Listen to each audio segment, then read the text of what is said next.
If you ever do happen to see those blue lights in the rear view mirror, there are a couple things you can do to keep the officer at ease. Have both hands on the wheel where the officer can see them. It makes him feel more comfortable.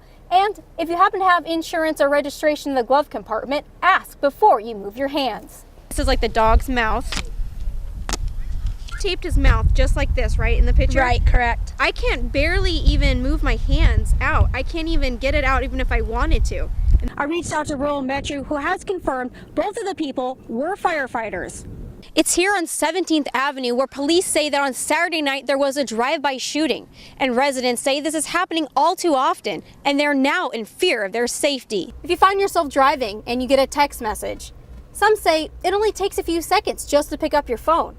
But if you're driving 50 miles per hour, in those few seconds, you've already traveled the length of a football field. Animal activists are saying it's the worst case of neglect that they've ever seen, and they're encouraging others to be educated in the process before they buy a puppy. For more than 1 month, I followed and researched local gang activity and talked to former local gang members about what they saw when they were out in the streets.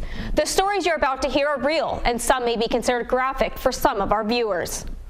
My name is Mario del Rio, and I was 12 years old when I joined my gang. Yuma County, a town known for being the sunniest place on earth, has a dark side. The Federal Bureau of Investigation says more than 587 violent crimes have been reported in a city with a population of less than 100,000 people. Like Mario del Rio, many gangsters join in their preteen years and go through initiations. Many gangs refer to this as being jumped in. They had to hit me for 2 minutes, 5 gang members, so that I could get initiated to the gang. The older gang members require the younger ones to commit violent crimes, sometimes putting their family members and innocent bystanders in danger. Yeah, but when you're in a gang, all that doesn't matter. What matters is the gang and the respect that it has to be feared by the other gang, so you know not to mess with my gang. When you're in a gang, you don't care, you know? I didn't care. The National Gang Center reports approximately 1 out of 4 gang members are female. Jessica Mata says she grew up with a family involved in a gang. Mata says by the age of 7, she was officially integrated into committing crime. My family, my mom and dad are from the same gang I'm from. Yep. What do you say to like young people that are thinking about trying to be a gangster? Don't try, because if you're not one, you ain't never gonna be. A lot of people don't understand that being in a gang really is very violent. Yeah, it is a very violent lifestyle. That's all it is about. When you're a real gangster like this, that's all you live for, is violence. Currently, Mata is at Crossroads Mission, working on sobriety and a life after being a violent criminal. The only way out is, like right now I'm here. This is the only way out. It's gonna make me see a better life. Drug court's gonna help me get through this, become a better woman, so I can be a good mom to my children. David Deonda, a former East Los Angeles gang member, says witnessing death within his gang was all too common. One night, Deonda's friend was shot right in front of him after a confrontation, but he didn't want to receive medical attention.